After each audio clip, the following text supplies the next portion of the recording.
can I have another wine? You're listening to the Giggle Gang podcast. I don't know what I'm talking about.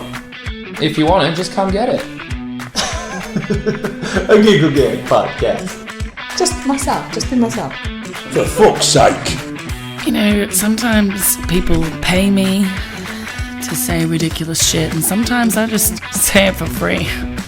Jesus Christ. You're listening to the Giggle Gang podcast.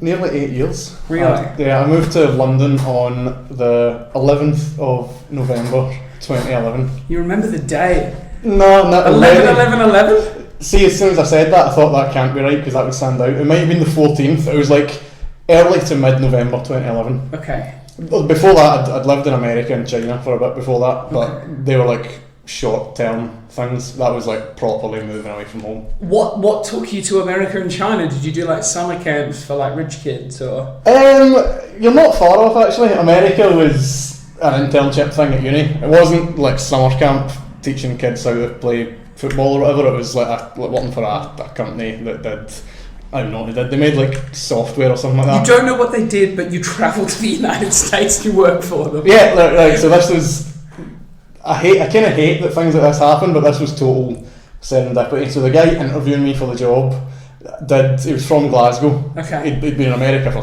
25 years at this point. Did the same degree as me at the same uni as me, like 25 years in the past.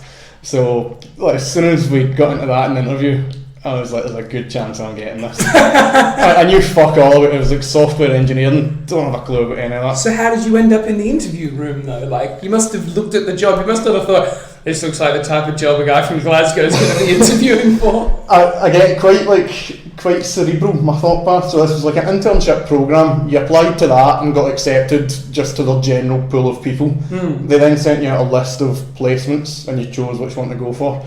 The one in New York had 2 vacancies, every other one had 1 vacancy, so I thought, well, there's twice the chances of me getting this. And was this anything to do with you being an astronaut? Nothing at all. I love that I'm an astronaut. Are you not an astronaut? I did aerospace engineering at uni. Is that not the same? Like, on the first day of uni, they sit you down and they say, like, a lot of people here probably have dreams of going into space and working for NASA. That will never ever happen. Straight away, dreams crushed. And the thing was, Was this at the time when you were working at Tesco? I was working in Tesco part-time. So working at Tesco part-time, you went to uni and they crushed. So not only are your dreams being crushed on a daily basis at Tesco, but you go to uni and your dreams are being crushed there as well. Tesco was brilliant, and I will happily elaborate on that. Okay, but we'll get back to that. The uni thing, they were so specific about that because we were at uni in the UK, and they started off with a big statement: you will never work for NASA, so get it out of your head. Then they went into a bit of detail and they said it's because NASA tends to only hire American citizens, and you're all British or European, and the only chance you've got is if you become the absolute best in the world, like PhD level at some thing to do with spacecraft or something like that, then you've got a slim chance. So it was like, they opened up a big statement, then they walked it back a bit, but I was raging, man. 1 hour into uni, and that's what they hit you with. So, but was that your dream coming in? Did you want to work at NASA? Not a chance. Okay. Like, a lot of the guys I went to uni with were well into, like, they wanted to be pilots or Royal Air Force or military or space or something like that. Okay. I was like... I just wanted to calm with it. I was kind of a wee dick when I was a wee guy, and I think doing aerospace engineering was me trying to say, like, look how smart I am. Okay. I'm going to go and do this really hard degree and I'm going to smash it, and you're all going to think I'm great. So, hang on, so you were a dick at high school, but you were really smart. You're one of those people. Oh, even see if I acknowledge to being really smart, that just perpetuates that I am in fact a wee dick. But did you pass aerospace engineering? Yeah, I got the degree. Okay, so you don't need to tell us, oh, I was really smart. We fucking know. No, but I was in school, so I was dead. Like, I studied and stuff like that. Oh, really? I passed exams, and that was. So you not weren't a dick cool. in high school? I was like unpopular because I passed exams and stuff like that. Yeah. Because you weren't drinking Tennants with the boys. Pretty much. Like, that was not being. Like, I was into football and that, and I was like okay at football, but that was totally outweighed by the fact that, like, well, you got an A for that exam, what the fuck, mate, what were you doing studying? That was proper, like, social suicide for some reason. What? Aye, but that made me, I was like, well, I'll fucking show you then. I'll be really smart and I'll like go and do a good degree and all that. I was just Who were you stupid. showing though? I don't even know, man. I was a wee rebel without a cause, I think. A rebel doing aerospace engineering and studying. Yeah, I like most people that go and fucking graffiti on the wall or something like that if they want to rebel. I'm going to go and do the hardest degree I can find. That'll fucking show you. Oh my god. And where did it end you up? What do you do for work now? Nothing to do with aerospace whatsoever. I never did any aerospace stuff. As soon as I graduated, I got a job working in London doing like insurance. Do like number crunching and maths and stuff like that. So Oh my god. yeah, I think like the aerospace gave me like the mathematical mental engine to do that kind of thing. Okay. But yeah, I couldn't. I would fail first year uni exams. I can't remember any of it whatsoever. Really? Yeah, I feel bad because it's quite a specialised thing. I spent 5 years studying for this degree. Did you think about trying to look for a job in it? Because isn't it probably like better paid than what you do now? It's probably similar in terms of pay. Okay. I think the thing, like, if you didn't want to be a pilot, so about half the guys wanted to be pilots, and to be fair, a lot of them did become pilots. Why do they have to do aerospace engineering to be a pilot? I don't think it's compulsory, but it helps because it costs tens and tens of thousands of pounds to pay to train as a pilot. Mhm. Companies will sponsor you if you've got a good degree. I'm doing air quotes here. Okay. One good degree that these companies look for is Right. aerospace. Mm. That's for commercial pilot stuff. A lot of them are interested in military as well. They will also look for a degree in engineering or something like that. Once you're flying like a fucking fighter jet though, can't they give you like a Ryanair plane? Isn't it the same? I don't know actually. Like, I don't know if you'd want like a Top Gun guy flying you over to Malaga for the weekend, like zipping in and out of EasyJet flights and giving them the beers at the window or something like that. Yeah, these guys must be a bit mental. I know a few of them from uni and they are pretty like that. What, fighter pilots? I don't know if they're like real fighter pilots, but like people that did Royal Air Force and Air Cadets and all that. Because those planes are so much cooler than like a Boeing or an Airbus, you know? Oh, aye, they can do things, but it's like if you learn to drive one of them, or learn to fly one of them, it's like... Shows how much you studied. Exactly, you drive the planes. It's like learning in a fucking Formula 1 car or something like that, and then your EasyJet thing is like a Manchester red bus or something like that. They're totally different. I don't know. Or in comedy terms, it's like going from doing live at the Apollo to the worst, grubbiest open mic gig in front of two men and a dog. Like they're so far at the opposite ends of the spectrum, it could be something completely different. See, I had a friend who is currently studying. Well, I say I had a friend. I assume he's still my friend. He came to visit me last year. But he's training to be a pilot and always has wanted to be a pilot, but just wants to fly commercial planes, mainly just like around Australia. Oh. And I'm just like, oh. Yeah, it sounds... Australia's a beautiful country. I've been, but it sounds pretty grim. Just... Do you know what I mean? Like he just wants to do like short, like domestic flights, just like a couple of hours, you know, here and there, and then that's it. Like just, you know, fly to and from Sydney 4 times a day, and then go home. Yeah. And I'm just like, why be a pilot? You know I mean, what you'll make a shitload of money, no doubt, doing that, but... Yeah, do international stuff, see some places. Yeah. How many times can you do Sydney to Byron Bay or wherever Aussies fly to? Was that a good contemporary reference? Byron Bay doesn't have an airport. Oh, where did I go? I flew to Byron Bay, did I not? You would have flown to the Gold Coast and then driven about an hour to Byron Bay. Oh yeah, that sounds Coolangatta is the name of the airport. Oh, man. For those Aussie listeners being like, oh, he's mentioning somewhere where we know. Before we had Jason on talking about the Comedy Balloon and all these venues in Manchester where he's done comedy, and all the Aussies are just like turning off. Like, is your demographic, are you primarily broadcasting to Australian people? no, I probably get, it's probably the split. Probably UK listeners listen more because the guest brings an audience, if that makes sense. So for you, obviously a lot of people from Scotland are probably going to listen, people from England are going to listen, you know, people that you know, but then I've obviously got a contingent of people that I know that don't know you, that might read my description of you and think, oh, he's interesting enough to listen to. Right. So it's probably like 70-30 split. So there's definitely a contingent of it on every episode of Australian people that have no idea who the fuck you are, but find what I write about you interesting enough to click listen. Whether they listen to the whole thing or not, who knows. I have more Aussie stuff to bring to the table. Whoa, fire away. I'll tell you what, see when I was in Australia and getting flights in Australia, it struck me how there is no airport security. You just fucking walk in. What do you mean? Like over here, if you go in an airport, it's proper, like, take your belt off, empty your bag, liquids out through the security Oh yeah, scanner. that's all bullshit. Yeah, none of that. I walked on with I two think we have bottles to of take our liquids out for international.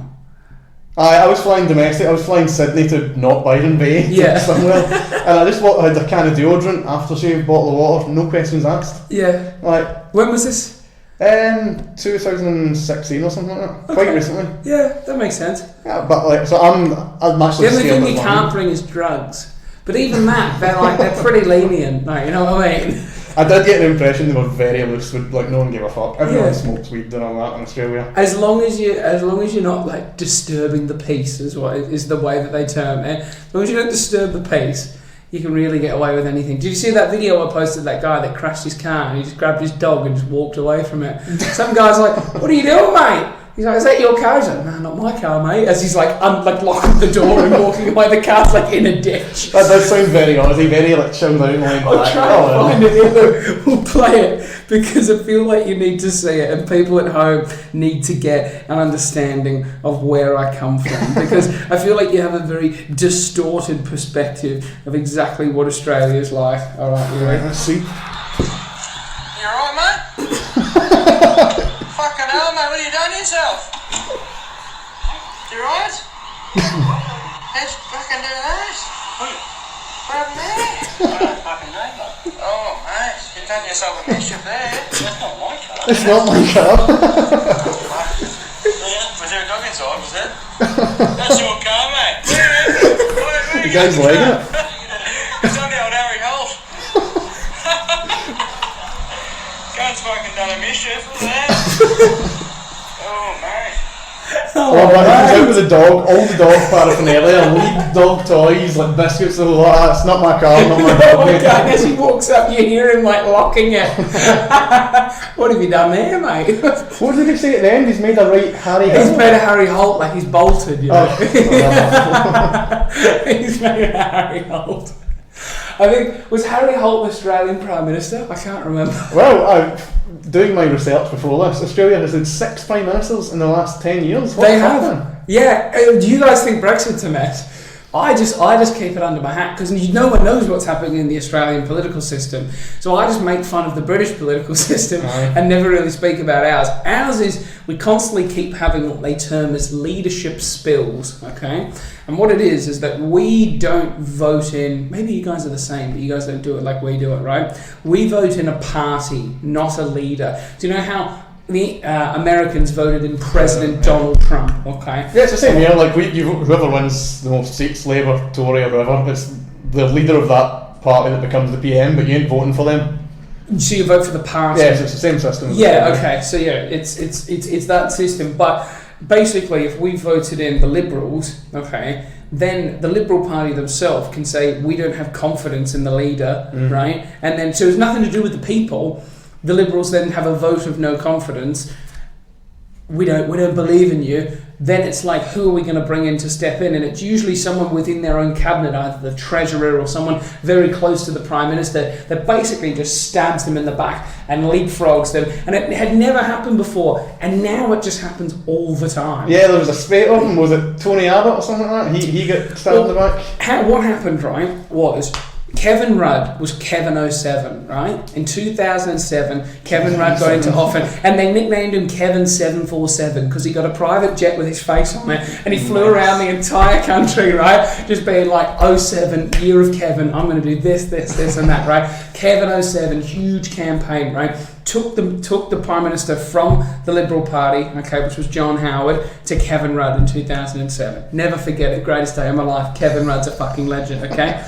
2008 rolls around, global financial crisis here, and one of Kevin's like great things was like the Labour Party do, giving out free money to everybody. You know, hey, who wants that? So everyone's loving Kevin, right? Global financial crisis. It's about April 2008. By July, Kevin comes on the TV and goes, "The country's in the worst deficit we've ever seen." Basically, we're fucked. So the Labour Party go, people don't like Kevin now. He's given away too much money.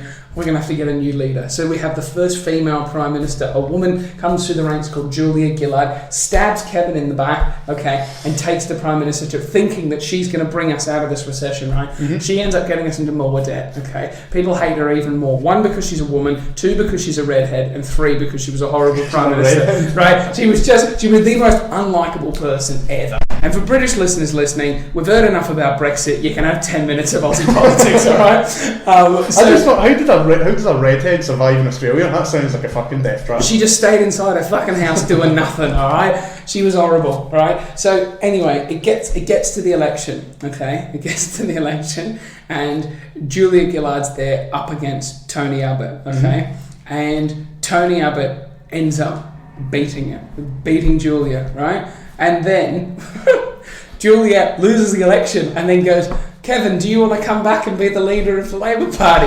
So Kevin comes back as the opposition, right? But he's not the Prime Minister. Then he gets taken over by a guy called Bill Shorten, right? Anyway, Tony, that didn't last long. Kevin's now gone into the sunset. Kevin's it's not 2007 anymore. It's gone. You're yesterday's man, Kevin. Get to fuck. It's over for him. So Tony's in there, right? Then from Tony, we went to... who did we go to next? There was another one, right? And then it went back to the Labour Party for a bit, and then now it's back at the Liberals, right? And the Liberals, that's another thing about Aussie politics. Like, the Liberals ain't liberal, are they? They're the Liberals are the Conservatives. Yeah. What the fuck, man? But the Labour roughly equates to UK Labour. They're kind of centre left. Roughly, yeah. And then we've got all these other fucking parties. But there was Tony. There was someone else. The guy that invented email. He was a part of like the group that were like invested in PayPal, invented email. He was like a multi-millionaire. Malcolm Turnbull, that's his name. Yeah, and no one really liked him because he would touch his. He said he had these 2 daughters, and they were very good-looking girls, and he would just touch them like a lot for a dad with adult children, and he'd be like, "Oh, my beautiful daughters," and it was like Donald Trump with Ivanka, but it was just we're not Americans, so everyone was just oh, that's a bit weird, isn't it? And they didn't have fashion lines, no one knew who they were just Tony Abbott's daughters, and he was just I'm so proud of my beautiful girls. Was that a Aussie bogan accent or that something? Was just that was a Malcolm Turnbull accent. Yeah. So then the Liberals won another election, and then they were like, we've got to get rid of Malcolm. So we got rid of Malcolm, and now we've got Scott Morrison. And Scott's doing all right. Scott's a bit homophobic and quite racist, but who's not though, really? He's quite pals with Trump, isn't he? Yeah, a little bit. But they both want to fucking he's a money man. He's focused. Focused on the cash. So is he going to hang on for a while, or is he going to get backstabbed? I don't know. I've not even been in the country as long as he's been Prime Minister. Right. But yeah, there's been a revolving door of Prime Ministers come through. There you go. But again, at least we're staying within the Commonwealth, At least we're hanging on to the powerhouse, the juggernaut that is the United Kingdom. Yeah, I bet you're delighted to be anchored to that shit. It's so good. What I was looking at today was the value of the pound and how much it's decreased even since I moved here. Oh, no. And I'm sitting here working in a job, earning less money than I would in Australia, and then that money's slowly being valued at less and less. So I've had a €20 note in my wallet for 2 years from a stag do I was on, and that's the best investment I've ever made in my life. That's worth so much I've more. got a €5 note. Where is it? There it is. Oh no, it's 20! 20 mate. You're loaded, yeah, I get 20 as well. And I kind of just want to hang on to this for as long as I can. I've got £5 British and I've got €20.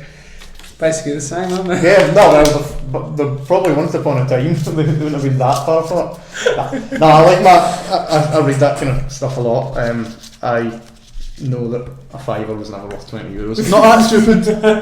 I'm trying to boost up my aerospace engineering numbers genius here.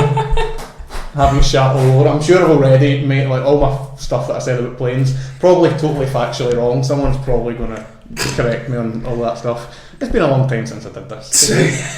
What, since you did a podcast or aerospace engineering? I did.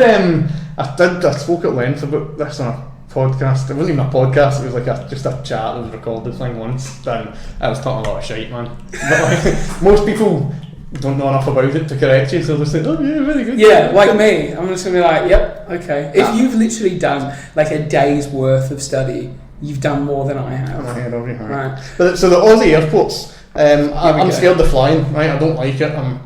Too much can go wrong. How did you end up in Australia?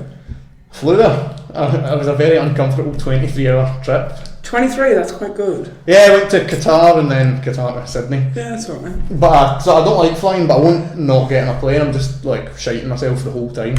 The whole time, even once you're in the air? Yeah, because like takeoff and landing are the most dangerous parts. Yeah. Of it. You're more likely to have an accident then. But like, Is it because of how much you know about planes that like that's the reason why you're shy again? I feel like. Did they make you watch Air Crash Investigation? Oh yeah, I've seen a lot of that stuff. It's brutal, man. Do not watch that program. I think it's funny. I used to like watching it the day before I flew, just so that I could like feel something, you know. 'Cause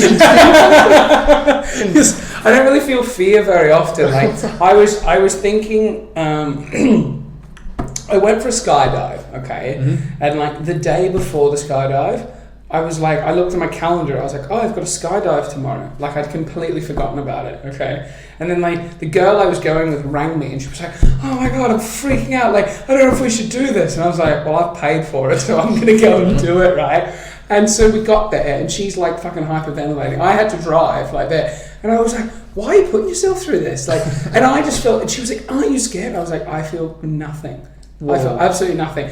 Get on the plane, get strapped up, right? Walk out to the fucking little tiny plane on the thing. Get in it. There's no fucking seats. It's just a bench. You ever done a skydive? No, I'd like your girl. I'd have been anxious for days before that. But she did it, right? So she was like with me, and she was like, "Well, you know, I've got to do it. I've got to face my fears." And I was just like, "Am I the weird one?" Because everyone was like, "I'm doing this to face my fears," and like he made us like go around and be like, what are you skydiving for today?" And I'm like, "We're not shaving our heads for cancer, cunt. Like, I paid $300 to jump out of a plane." You're definitely the weird one here. And everyone's just like, "Oh, well, you know, I'm doing this because 2 years ago I was involved in a car accident and I realised, you know, how close I came to death and all this." And I was like, I just want to fucking feel something. I just want to jump out of a plane. I just want to feel something. I just want to feel That's like... fucking Johnny Cash stuff. I cut myself today just so I could feel. Fucking hell, man. I've never self-harmed in my life. But anyway, we're in this plane. The guy like straps me in and he goes, "Are you scared?" I was like, "No, not really." And then we just had like a pleasant chat. I was like, the plane's climbing up and everyone else, like there's a woman like literally like going purple over there, like she's going to pass out. Yeah. My friend, like once we got up, then she started to get excited. Then she was like, "Well, there's no other way but down." But the whole fucking like build up to it. And I was like, yeah. And then I was like, when we get out, like when we're sitting on the edge of the plane just before we jump, then I'll get scared, right? And I said to the guy, I was like, "Oh, tell me something to scare me." And he was like, "Oh, it's my first time." I was like, "No, I know that's bullshit." I was like, "Tell me about an accident." Like, I was just like, you know, do something. And then he was like, "Right, you ready to go?" I was like, "Yeah, sweet." Sat on the edge of the fucking thing, looked down, and I was like, "Well, we're 14,000 feet above." And then he was like, "You ready?" I was like, "Yep." And we just left, and I just enjoyed it. My God, There's just no fear at all. And I was like, that's so shit. And then I thought, I saw a guy do a jump with no parachute, right? And have like someone else like chase him and like so he jumped with nothing, and then someone else jumped down after him, grabbed him mid-fall and whatever. And I was like, really? You'd feel something then. How does that even work? Like, I thought like once you fall, you hit terminal velocity. Like, no, if I jumped 10 seconds after you could never catch me. No? Maybe they jump at the same time, but like there's a quicker way. Like if you go straight down and I'm like spread out like that, I'm like slowly going, and then they sort of come down, and they sort of like it's almost like you're weightless because they go straight down and then they up and then they like slowly like lean in and ease into you. But like you've the person with no parachute, I realised you have to be a very experienced skydiver. You're not just letting a random guy jump out of a plane. But then I was like, let's do it when I'm not strapped to someone. And then I looked into that and I was like, you've got to do at least 100 jumps or something ridiculous strapped to someone, which is expensive. When you did it, you're attached to like an instructor? Yeah. Right, Absolutely, because I've never done it before. Could you not have asked him to like verbally abuse you on the way down or something, just like to make you feel something? Nah. After I'd done it, I was like, oh, like it was adrenaline rush, but it was like, I was never scared, and I was like, everyone else was scared. And I was like, what are you scared of? Like, what can go wrong? I mean, it's so there's not a great chance of it going wrong, but I feel the same way about flying. If it does go wrong, you're fucked. Yeah, but then I'm like, there's nothing I can do. Like, if we're up 35,000 feet, and I've literally been in a situation where I was like, if the engine just cut off and we just went, psh, I was like, I wouldn't even scream. I'd just be like, well, this is the way it goes. Oh, like, man. screaming, like, well, why? What can you do? That's what worries me the most. Like, see if I'm in a car crash, I can maybe take some action to avoid it, or there's a chance I won't die. But if you're in a plane crash, there's nothing. You're dead. You're fucked. Absolutely, and I find more peace in that. Oh no. I'm so much more relaxed about like the uncontrollables. Like maybe I look this way, right? I'm in like France where they drive on the other side of the road, and I look this way. I'm like, well, the street's clear, and I walk out, I just get hit by a bus. It's just like I never had to feel the shock of I've made a bad decision or whatever, or like I fucked up. I kind of envy that mindset. Like, I feel like without that baggage, more people would do more things, and the world would be like a less stressful place. But then I find like, okay, so I'm like, this has become a therapy session, right?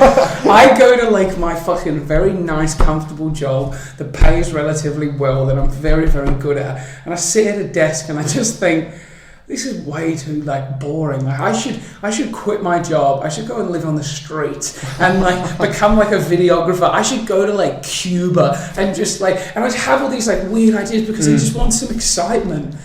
But it's like now I have a relationship and responsibilities, and soon I'm going to have more and more commitments, and it's like, do I want this safe life? Because when I'm doing like the crazy shit, right? Like when I packed up all my shit in Australia and went and just travelled for ages, I sort of had a plan in place, and I'm a bit OCD, but then I like the idea of just being like, just having nowhere to be. Alright, how do you build that into like a normal 9-to-5 job? Could you set like 1 in every 50 emails to smuggle a wee swear word in, and that's like, oh, they catch me, well, I get a disciplinary here, oh, a bit of excitement.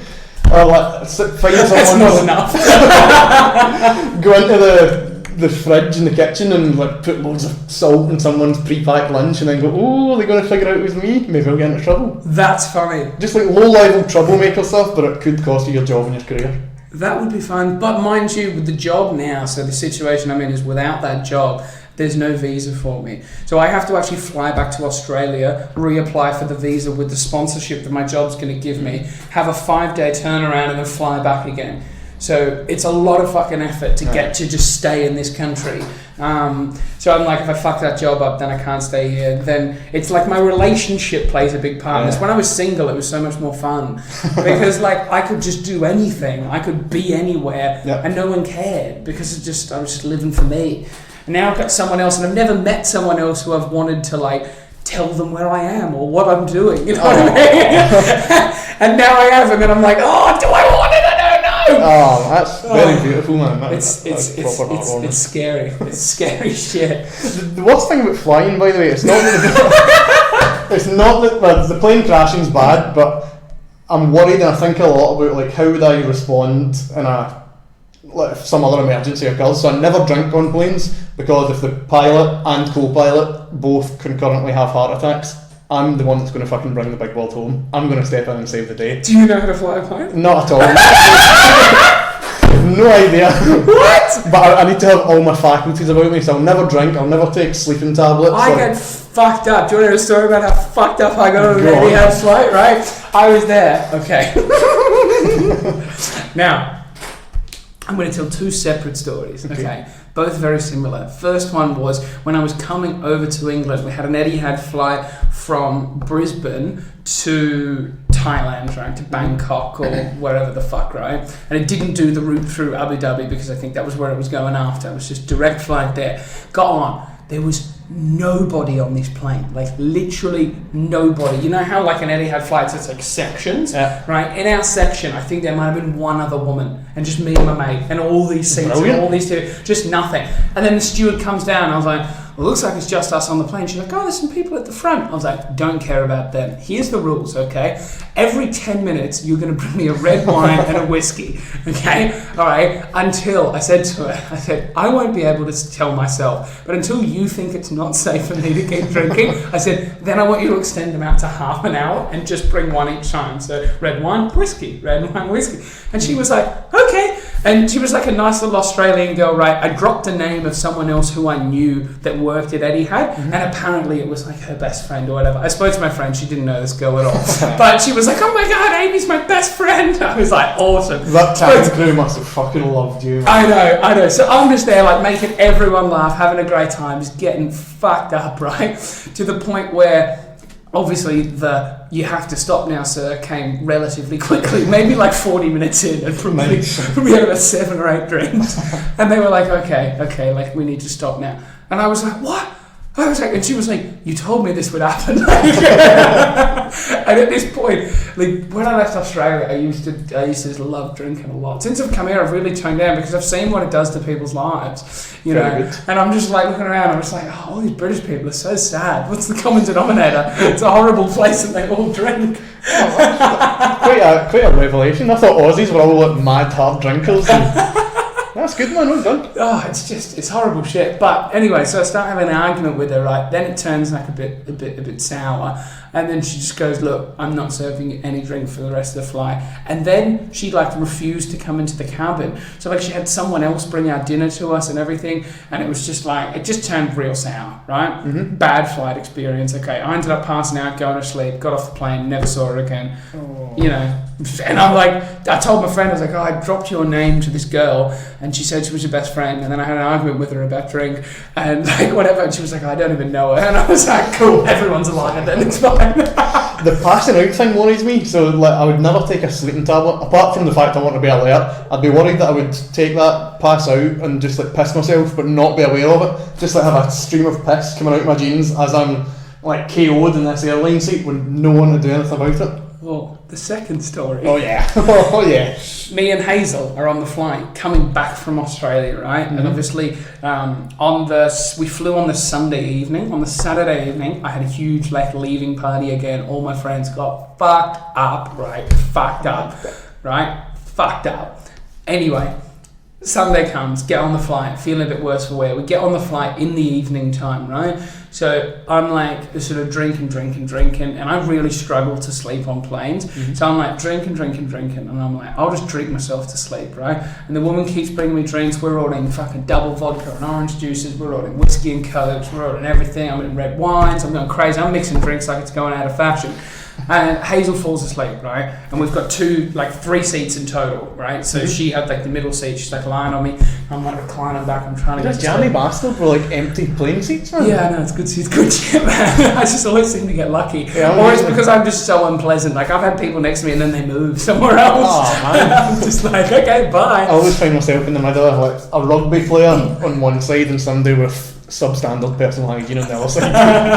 Brutal, man. Literally a drug deal just went down out the front of my fucking building. Some black guy just got in and out of a car in about 10 seconds. Assume it's drugs. So anyway, I was like, my mum had given me 4 Valiums, right? Mm-hmm. Which is like anti-anxiety medication, but like mad dog sleeping tablets. And me and Cam, the guy that I live with, had played what we liked to call, we lovingly termed Auntie Val's 20 milligram challenge. Now Auntie Val is obviously the Valium, and 20 milligrams is a fuckload of Valium to take. So on long bus trips in Bangkok, right, we would take 20 milligram tablets of Valium and basically a race to stay awake. The first one to fall asleep loses. And he literally fell asleep sitting up with his fucking like Nintendo DS in his hands, like fast asleep. Every time I won, I was awesome at beating the Valium, right? And it got to the point where if you actually got past the tiredness, you'd just start to hallucinate. So that was like the dangerous shit, especially if you were in like a bus where you were sitting up and you couldn't sleep, because if you got to the hallucinating bit, then you're just hallucinating the whole bus ride, and then you're really tired. Yeah, what if you hallucinate that you're like a fox and you want to run out in front of the bus or something like that? You don't really move. You're almost like immobilized. It's just like visual mind hallucination. That's stuff of nightmares. So anyway, I take 5 milligrams of Valium. Bear in mind, I took 20 like numerous times, right? Mm-hmm. But I didn't take into account all the alcohol I drank that night and the night before. Okay. It took 10 minutes until I was like cold sweats. I was like shaking. I was like in the chair, like hunched over, almost having like a seizure. My head is like pounding. I'm dripping sweat like everywhere. I like throw Hazel off me. I was like, So I like stand up. I'm like full like wobbling everywhere. Some woman's like, oh, it's okay. And the woman that had been serving me the drink sees me stumbling around, and she's like, oh, he's really drunk. And I was like to her, she was like, oh, are you okay? Just sit down. I was like, I need to lie down. And she was like, it's okay, I'll get you a water. I was like, water's not going to help. Anyway, she, like, I got over her arm. She was like a small, I don't know, Vietnamese woman, like not a big lady, okay? And she like guides me back to the galley area at the back where they're like preparing the food and the drinks and shit, puts a blanket down on the floor in the middle of the galley, and I lie down and then puts another blanket over me, and I was like, I'm too hot, throw the blanket off. There's like flight attendants around me all looking, because they're all there, like they'd just finished the dinner service, they'd switched off the lights, everyone's supposed to be going to sleep, right? She ends up putting like a pillow under my head. I slept on the floor of the galley for 4 hours. Oh mate, I think you're onto something there. Absolutely. All you've got to do is fucking OD. Yeah. And like black out. It was the best sleep I've ever had. But then I woke up and my back was so sore because I'd slept on the hard floor with just a thin airline blanket underneath me. And like I woke up to this woman. I would have slept longer, but she literally shook me and she goes, we need to serve the breakfast.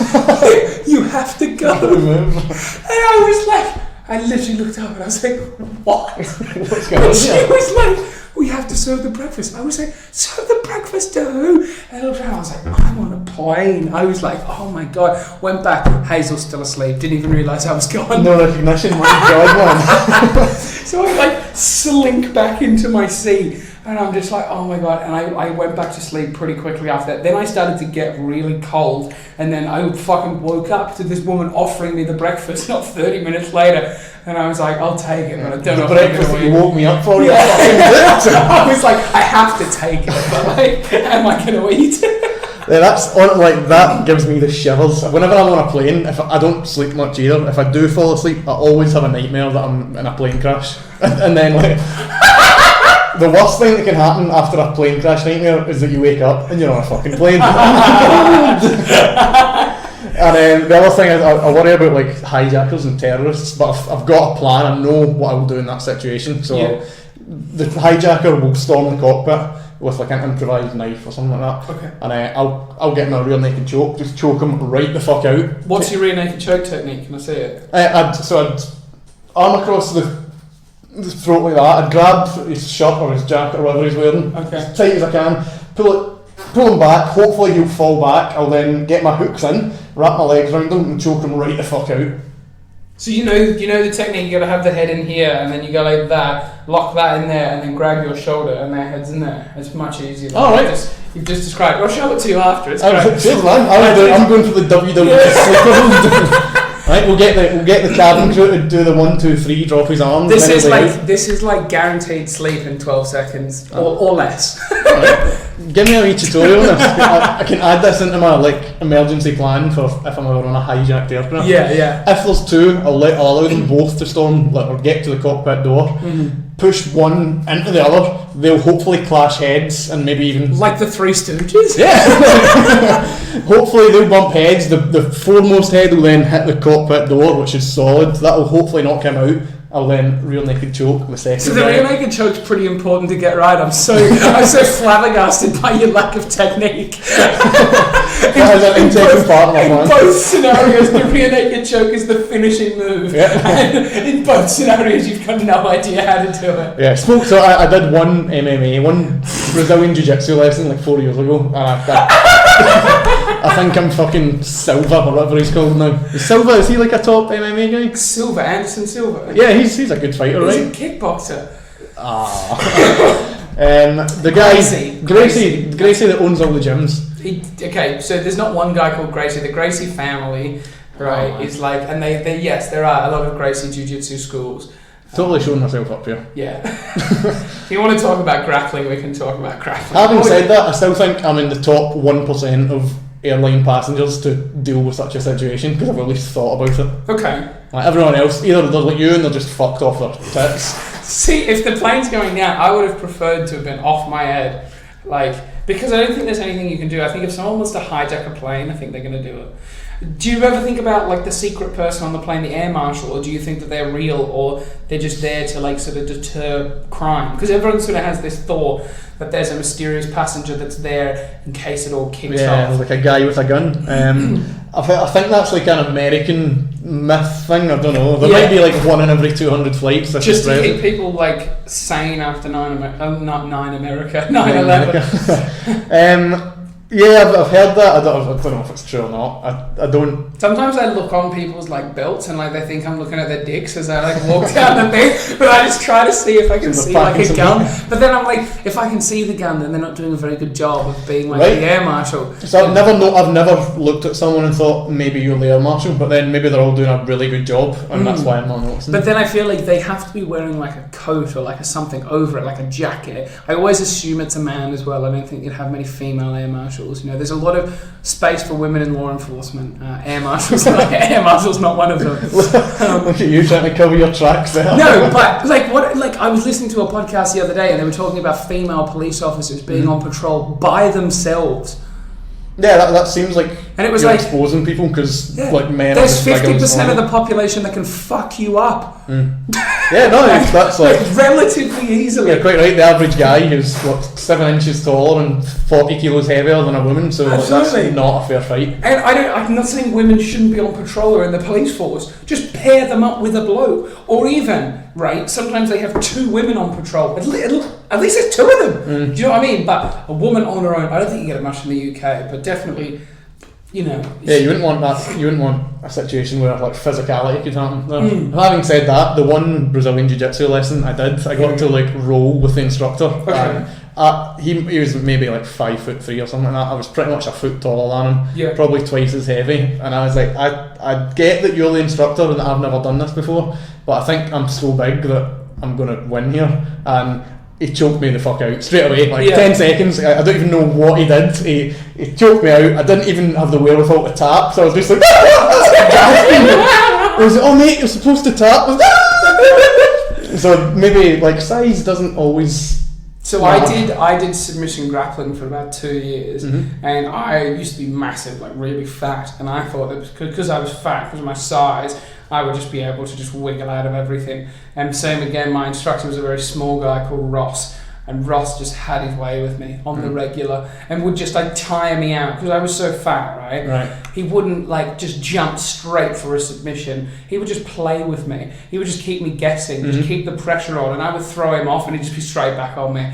And it would just be like, he'd just wear me out to the point where my arms were dragging, I'm huffing and heaving. And it was like, sometimes he wouldn't even try to submit me. He'd just be like, go and sit in the corner. You fat piece of shit.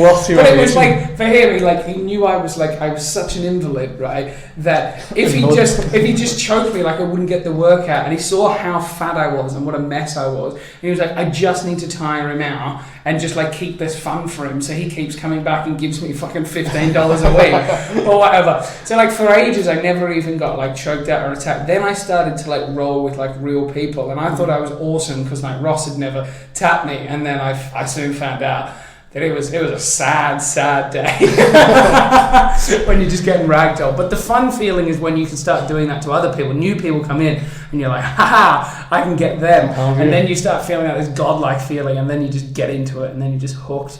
I mean, the humiliation was such that I've never been back. The wee instructor guy absolutely ragdolled me, and then I was doing like a grapple with another guy, and he took me down. I landed on my back. His whole weight then came down on top of my stomach, and I just farted all over him. You farted? Yeah, like involuntarily. It was just the pressure of him landing on my stomach. I was just gutted, I farted in a guy's face, and then a week later he broke my nose. Payback. No, it wasn't even. I was trying to choke him, so like I was coming from behind him, and I was trying to get this right, and he was trying to defend, and he had his elbow back like that, and I was like tucking my head sort of behind him, and I went to look up to see if I could try and like figure out where my fingers and that needed to be, and as I looked up, his hand just went poof, and like his elbow just came back and just connected with me and literally just squashed the nose. Shit. Like, it was bad. But now I've had surgery. Look, my nose is nice and straight. Yeah, you don't look like a nose break. No, absolutely. There's a bit of plastic there that holds the end of it together because it's squished that way. Now I can't even move it because it's solid. It's only the skin. See, like I try and move the bone, like the bone doesn't actually move because it's not a bone. You have the nose of a beautiful American actress. Which one? I don't know. Right, I'll tell you one. Julia Roberts has the same nose as you, and a lot of. How do you know what Julia Roberts' nose looks like? I barely even know what she actually looks like. She's got a very distinctive nose, and let's have a look. You will find that a lot of these gorgeous American actresses have that nose going on, and you've kind of got that nose. Is it because I've had a nose job? That might be it. It might be like they're all like in LA getting all this cosmetic surgery, and they get the Julia No, Roberts I definitely do not have a nose like her. No way. Yeah, definitely. Hers is a bit more like the nostrils go out a bit further, but you've got the beautiful American woman nose. Yeah, she's an attractive woman. She is, but all you're saying, I think, is her nose. I feel Jennifer Aniston might be another one with the nose. But oh my god, how are you so familiar with their noses? I just remember stuff, man. Julia Roberts and Jennifer Aniston's nose is too thin, I think. Maybe it's not her then. There's another like proper A-list American actress who's got the nose. Is it Courtney Cox? That's what's just been suggested. I think I look like that. like beautiful Jennifer Aniston, all sultry on a beach. Yes, you do. Someone's got a drone and just got this weird picture from really far away of her. Oh man, well, imagine that was your life. Imagine people just thought like, oh, he's having a shite in the outside toilets at the beaches. Let's get a picture. No, like she's just like hanging out with a bloke, and everyone's getting a photo of it. Do you feel like that's what you're looking forward to? Is that the aim and the goal for you? What, people to be following about beaches? You'll never catch me on a beach because I hate sand. It gets everywhere, and I imagine getting sand in the crack of your arse. Horrible stuff. What do? You hate flying, you hate beaches. Why did you go to Australia? And yet I go to places with them both. I don't like. I would only tolerate a beach if there was a full body shower at the end of it. I want all sand blasted right off my body. Why do you hate sand? Did you have a bad experience with sand or? I don't know, I think the thought of it, just imagine sand in your bed, that freaks me out. Imagine you wake up and there's sand in your mattress. That fuck right off, man, that's disgusting. What? Because it sticks to you, or sand in your shoes. Yeah. I played tennis a lot when I was a kid, and they'd have sand in the tennis courts, and like if you fell, they sand up your legs and all that. And did that scare you, did it? I remember that annoying me, definitely. Or if you would slide to get a ball, the sand would come up and go up your legs and go on your shoes. I really remember that getting right on my tits. How much sand is on the tennis court though? Isn't it like clay? No, it's like the AstroTurf courts, okay. Like Astro grass, and they just put sand on it for some reason. But it's minging, man. It just gets everywhere. So I would go to a beach. I've grown up at the beach, so I don't really like sand all over my things. Like I'll shake sand out and wash sand off. Like I don't get in the car all sandy. But like if there's sand there, I'm like, oh, it's just a bit of sand. Oh no, I want the shower to get it all off me, and then you need to. The shower needs to have 2 doors, one at each end. You need to exit from a different door to how you entered. Because if you walk back out the same door, you'll immediately put your feet in the sandy bit. So don't you wear like flip-flops when you're in the shower though? No, I don't like flip-flops either. I do that. What the fuck is going on?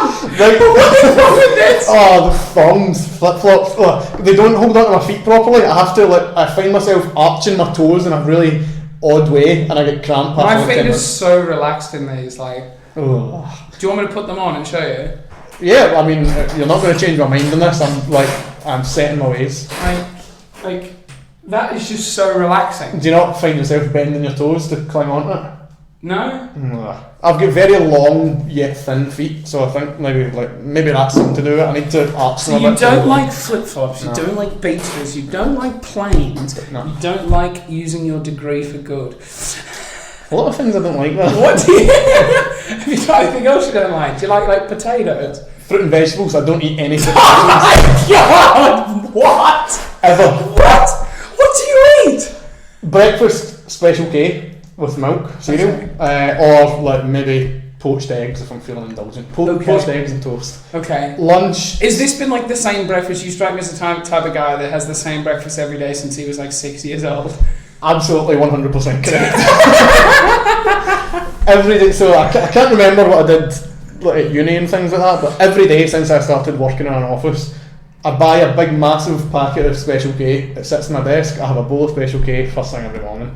Lunch. You eat it at your desk at work. You don't eat it at home. Nah, I go to work and then I usually when I wake up first thing I don't feel like eating, so I go and get a shower, go to work, and then I'm kind of hungry by that point. Right. Okay. Lunch, usually hummus with pita bread. I'll just scoop it in, or sometimes hummus a la finger, just beige stuff. Just hummus. Yeah. Plain hummus, not like chili hummus or any of that. Just I've tried. I maintain a league table of my favourite hummuses, and the flavoured ones tend to be at the bottom of the league. Okay. I like Tesco low fat hummus is very good.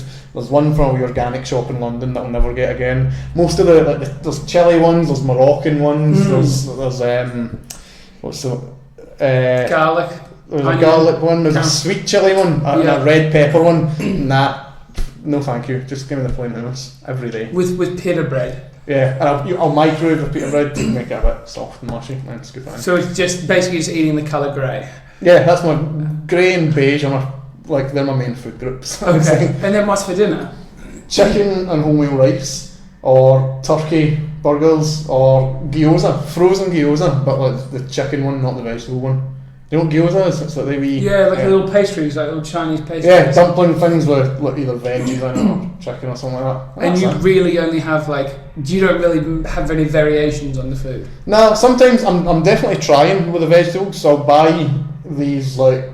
Aldi does a really nice, it's like a stir fry thing, so it's like chicken breast, Chinese sauce, and some onions and peppers, and I'll have approximately a quarter of the portion of veg just to try and ease myself in. What? Yeah. How did you grow up? Like, what happened to you? Very unhealthily, clearly. What? But like, your parents just didn't buy fruit and vegetables, or No, they did, and they didn't make you eat them. I think I was just I just made it clear I'm not eating this shit, and I was bloody minded enough to be like. Parents probably did the typical thing of if you don't eat that, you're not eating anything. I'm like, fine, I'll starve until I get stomach cramps and I'm screaming that you've got to feed me what I want. And I wish I hadn't. If I could change one thing about myself, that might be it. I would like to be someone who could enjoy fruit and veg. So when you try and attempt to eat it, so like a strawberry, you wouldn't eat a strawberry? Oh fuck no, strawberries, see the wee seeds and the hairy bits. What the fuck is going on? Get them the fuck out of my I life. never knew you were the weirdest person on the comedy circuit. There are some fucking oddballs, but Jesus Christ. I just don't like them. Is there any fruit that you would try? I've tried them all, so I'm not one of these people that just dismisses it. I have tried. Fruits are worse than vegetables. I would, on the vegetable side, I would accept a spring onion. I would, in fact, I would. For what though? I would seek out a spring onion. Just for what? In a stir fry. Okay. Chopped up spring onion. What about a normal onion? Red onion? I would accept an onion. I wouldn't go looking for a normal onion. I would ask for a spring onion. So I was in one of these noodle places the other day, and it's choose your base noodles, choose your meat, chicken, beef, pork, and then they put all this veg in. I said to the guy, no veg whatsoever, none, and we went through the usual shitty banter that you get. But you'll have some lettuce. No mate, I'm not making myself clear enough. No fucking veg. This is a constant battle for me. But when you go to Subway, or you get no salad? No chance, never. Well, first of all, even if I was a vegetable lover, that's not vegetables, that is rotten, the stuff in Subway. Absolutely minging. What? Look at it, it's all congealed shit up to the side of the plastic tray and all that. It's beautiful. Oh, I will say this, they've smartened up recently. I eat Subway very often as well. And my Subway order, by the way, is a foot long wheat bread, rotisserie chicken, pepper cheese, light dusting of Southwest sauce, no vegetables, no seriously mate, no veg. Yeah, banter, no fucking veg. That's it. So hang on, what happened in the Chinese takeaway? I noticed they had spring onions and I actually asked for them. I said, give me some spring onions. So that's probably the only veg that I would seek out. And where did you have it first? How did you fall in love with spring onions? How did you, well not fall in love, come to accept? I think it was probably Chinese places where they would put a little bit of spring onion on.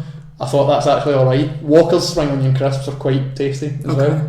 So that's your only measure of vegetables. You Yeah, that's my get like a gateway. prawn cocktail and you go, I love tomato. pretty much, that's what I need to be led there by other means. Do you know what I thought prawn cocktail crisps were? I thought they were prawn flavoured crisps. So I ordered them and I ate them and I was like, this is a weird attempt at prawn flavouring. This is so odd. And then I said it to someone and they just laughed and laughed and laughed and they were like, prawn cocktail is like prawns with tomato sauce and fuck. And I was like, why call it prawn? Why not call them tomato sauce crisps? Like, No, you get them. this makes no sense. You get. Do you know what you get a lot of when I was over in China? Really bizarre flavoured crisps. How do you survive internationally? China was very brutal, man. Like, it was good in some ways. So You didn't think about changing there? I did, but in the end, I thought I just can't make myself do this. I'd been in New York for a while before. I'd been living in New York. New York's shitload fun. of weight. Yeah, I put on. Like, literally, I went to New York with a 6-pack, and on my last week at work, my belt exploded because I'd put on like 2 stone in a couple of months. It was horrendous. So the stint in China did me good because I didn't eat anything really except plain chicken breast and white rice. Like, I learned how to say that in Chinese very quickly. And How do you say it? chicken is jiro and fried rice is chow mi fan. Probably got my intonations totally wrong there. I probably called you like a fat ugly cunt or something like that. Is that what you really wanted to say? But that was the words. So do you use like sauce? Do you like use spices, condiments? Yeah, I really enjoy my condiment cupboard is exceptionally well stocked. Okay. I like chili Because you powder. I have like fucking cayenne. no flavour in the food, so you have I've to got to add it somehow. Oh my god. But I found in living in China, I found my places where I could get what I wanted. So I got thrown out of a restaurant because I went in and just asked for rice. I just asked for like 5 bowls of rice, and the guy, he looked at me for a while, and I said it in what Because you're obviously Scottish as well. Like they've never heard anyone quite like you. Oh yeah, well, like people definitely. I tried to speak the language. I tried to learn a bit and speak it, but people were just like, this American guy. What the fuck, man? Because if you're a foreigner, you're assumed to be American, which I can't understand. I get it. But I said to the guy 5 times, like, rice. And I asked for 5 bowls because I knew it was tiny little bowls. And he just get like increasingly agitated, and then he just went through the back, brought out the guy who I assumed was the manager, and he just asked me to leave the restaurant. He's like, you just need to get out now. Where's my rice, mate? I want 5 bowls of rice, and I'm prepared to pay up to £2 for it. I want 5 bowls of rice. Yeah, I played Gaelic football over there, which is like Aussie rules. Yeah. Like, Is that why you were in China? No, the company I worked for was Irish, and so there was a load of Irish guys, and they started a team up.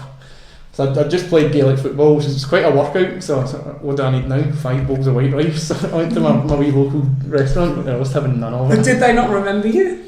Because you must have been like, you would have been quite a rare occurrence. Yeah, they must have. I'd been in before. They must have seen me. The first time I went in, I ordered chicken, but when you order chicken, you get like the full chicken, so from head to claw, chopped right down the middle, like side on. So I got half the head and half the whole body, and that freaked me out a bit. I was like, "Whoa, mate, this is too much." So I can see. But you ate that, you wouldn't try a fucking pepper.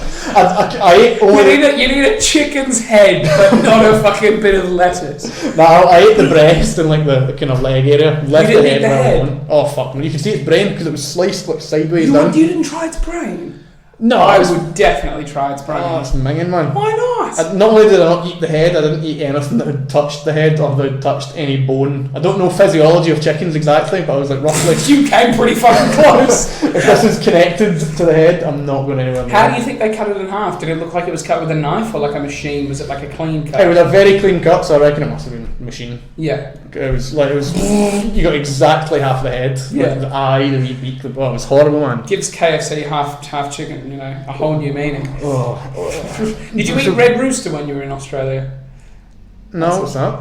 It's like a chicken place. Instead of like battered chicken, you know how KFC's are not really chicken? Mm-hmm. Red Rooster sells itself as a real chicken. It's not battered, it's like rotisserie chicken, like you're saying, right? But you can buy it from a fast food place. It is literally the most vile place ever. Every Red Rooster smells like sick, and the whole entire, like a 500 metre radius around it smells like sick. Oh, and I don't know what they're doing there. I don't know. Because you go into the actual restaurant, and it doesn't actually smell that bad, you know. And you order the food, and the food tastes alright. But like around every Red Rooster, like a friend of mine got an apartment across the road from one, and I was like, "You've made it horrible." And he was like, "What?" And I was like, "That smell." He was like, "I can't smell it." And I was like, "Everyone that you ever bring here will be able to smell the horrible Red Rooster store radius smell." Oh no! It's just the most horrible restaurant in the world.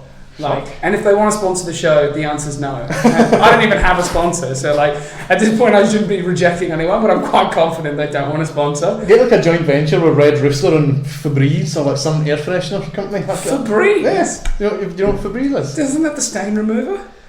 I think they do stain remover, but it's like a spray to make your house smell good. Right, like this over in the corner.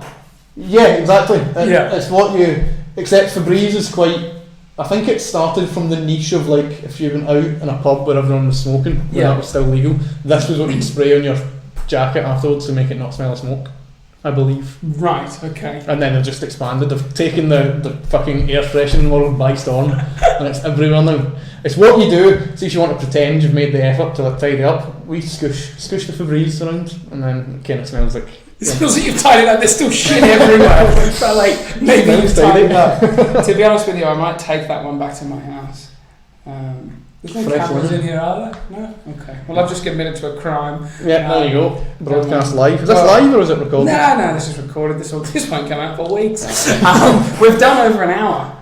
Tell me whenever you want to wrap up. It's basically over. Okay. Is there any more stories you wanted to tell? I feel like I want to qualify some of my vegetable statements. I must sound like a total fucking uncultured barbarian, but my diet isn't that bad. It just has some. He looks great. Like there'll be a photo attached to this episode, so everyone listening will be able to see what you look like. Yeah, my diet is not bad, but there are some gaping holes in it. What do you drink? Do you drink a lot of water? Yeah, so I rarely drink alcohol. I rarely drink fizzy drinks. I rarely drink I have 1 cup of coffee a day, maybe. No like highly sugared things or anything like that. I don't eat. So you're almost having a ketogenic diet with occasional carbs because hummus is quite high in fat. What did you say you have for breakfast? That's a very carb heavy breakfast. So carbs. Hummus is quite high in fat, and then for dinner you've got protein and carbs again. Yeah, pretty much.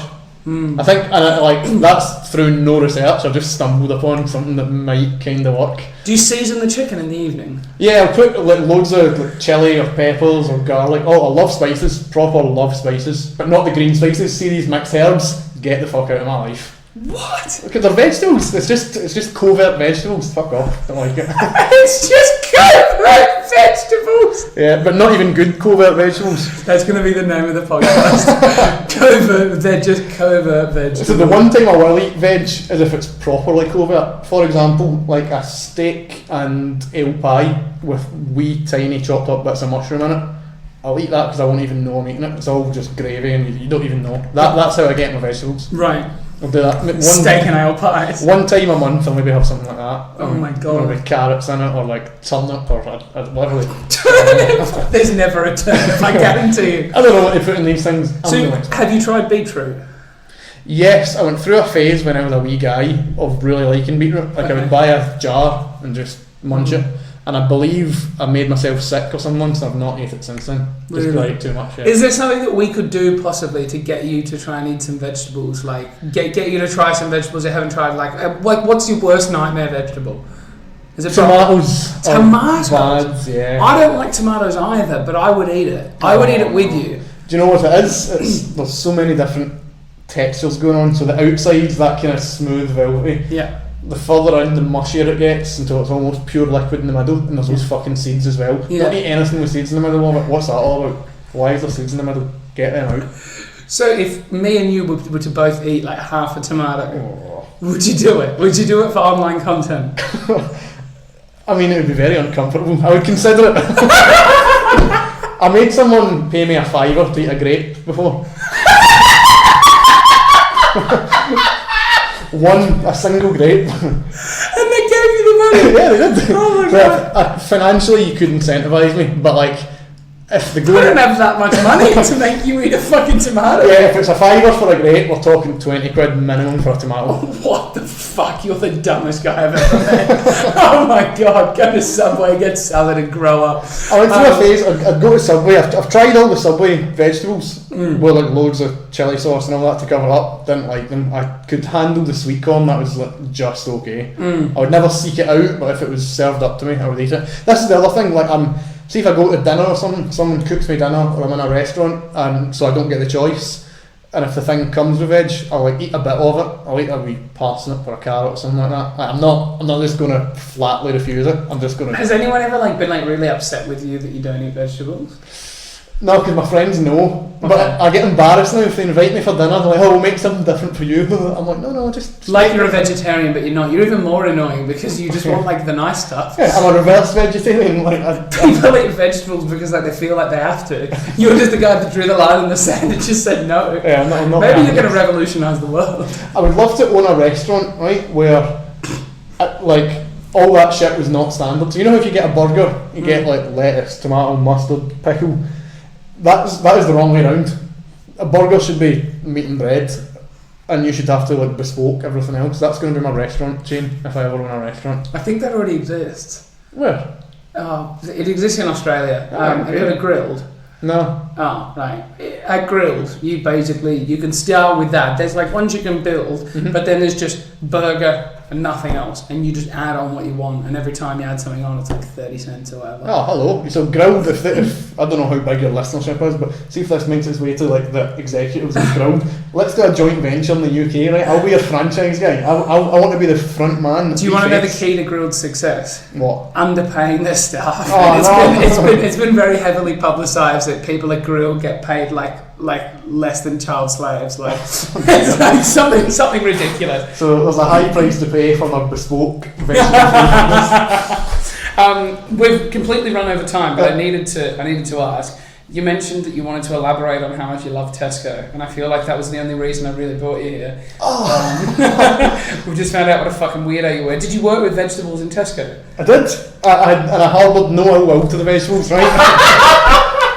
I would quite happily stack the shelves full of vegetables and all of that, and I'd diligently bring the older ones forward and put the newer ones to the back so nothing goes out of date. I have no problem with vegetables or those who consume vegetables. It's just not for me, right? And about working in Tesco, yeah, people are always like, oh, it's a really shit job. Best job I've ever had. Absolutely loved it, man. Why? It was, I found it quite peaceful. This might be like looking back with rose tinted glasses or something, but see, when I first moved to London, I lived right next to a 24-hour Tesco, and if I was ever getting homesick, I'd just go in and sort of give the shelves a wee tidy and just look at them and see how they might have did it differently in London to the way they did in my Tesco. I loved it, man. It was brilliant. When I first moved there, if I didn't have a job that was like in the contract, it's like you can only work here, you can't have any other job. I would have got like a wee 4-hour shift on a Sunday night just to keep my eye in with Tesco. Really? Oh, 100%, yeah. Fucking hell. I was really good at it, man. I knew where everything is. Like, people would send their customers to me with obscure requests, and I knew where it all was. Is it because you got that math brain? I think that helped, yeah. And you just wanted to know. See, I worked in Coles, right? Which is like the Tesco's equivalent. So we had Woolworths, which I would say would be more like Sainsbury's, and then Coles. And there's only really 2 supermarket chains. And then there's Aldi, which is fucking the same as Aldi here. Yeah. But Woolworths and Coles were like in this battle. And I worked in the deli at Coles, so I really enjoyed the deli, but then I would branch out and make friends with people in other departments. They gave me a wireless microphone, okay? And on Saturdays, I would leave the deli, I would walk around the store with a wireless microphone. I would go to just like the end corner aisles and just be like, well, this week we've got whatever, and just do a whole announcement to the store like I was putting on a fucking stand-up show for the chocolate biscuits or whatever was on special. And then like people from like the bakery would be like, oh, we've got a bunch of cheese rolls that need to go. And I was like, let me make an announcement. I'm like, ladies and gentlemen, get on down to the bakery right now. We've got 4 packs of cheese rolls walking out the door. And like, I put it on, and I was like, I felt so important. I was like a cult phenomenon within this fucking this one Coles. It was like, come and see, because I was only like 16 at the time, and there was like a it was like the Brisbane show, basically, where at the Brisbane showgrounds they'd bring out all these animals and there was rides and shit, like a big old carnival. Okay, it was called the Ekka, which was short for the exhibition. And on the Ekka there was a public holiday in our area, right? So that everyone got the day off work, and the assumption is that you'd go to the Ekka on the Ekka public holiday, and they'd stagger it by area. So when our area got the Ekka public holiday, some people, they didn't want to go to the Ekka, they just wanted to go to the fucking shops and do their grocery shopping. So I dressed up as a ringmaster, I had another guy dressed up as a bear, right? And I had a whip and everything, and we just bought the carnival to the supermarket, and it was really fun. Until we got this horrible manager called Shannon Inder, who was fucking bipolar. He threw a mug of coffee at an employee, like the full mug, not just the coffee. Smashed it all over the wall. He was just mental. He ruined it for me. I had to get out of Coles after that. So then I just ejected out and I went to go and work at fucking Kmart, which is another shit retail store. But there were some fun times working at the supermarket, but it was just like shit. Like there was no next level, you know what I mean? It was just you're just doing what you're doing, you're just getting paid shit wages, and like the fun of being there when you're a kid. But like, were you a kid when you worked there? Yeah, I started when I was 16. Yeah. And not only that, but like 6 of us started on the same day, and we were all like 16 to 20. So yeah, and you're all matey. 100%. Yeah, and you'd hang out outside of would you hang out outside of work? Yeah, we played football together, we'd go on nights out and all that. Absolutely, it was good I fun. started at Coles with my best friend from high school, right? And he worked in the fruit and veg department, I worked in the deli, right? And sometimes I would have to close up the deli and he would have to close up fruit and veg because it was like a massive supermarket. But out the back of the fruit and veg section, they had a cricket set, right? So the door to the freezer would be the wickets, and we would like literally play cricket in this fucking big room. And people would like walk up to the deli and be like just waiting there for ages, and I'm in the back like hitting fucking sixes. I didn't even like cricket, but like it's anything to do to not do any work. Have you got any crumb ham, mate? I'm 25 not out. I played cricket one time in my life, and 89 not out from like 10 years ago. So proud of that one. You did 89 not out? Yeah, it was against my mates, like they're all shite. Okay. As was I. The first time I played competitive cricket, I got bowled out for a duck the first ball.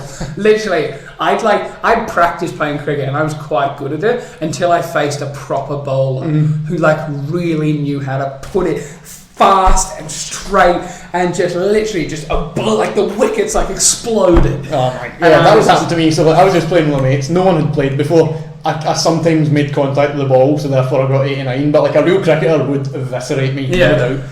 See, and then I was like, fuck cricket. And I never took the time to learn how to bowl, I only wanted to bat. So whenever it was like, I think one time they let me bowl an over, and I ended up bowling. I bowled him out, right? But I bowled it because he apparently it was wide. I think I bowled 5 wides, okay?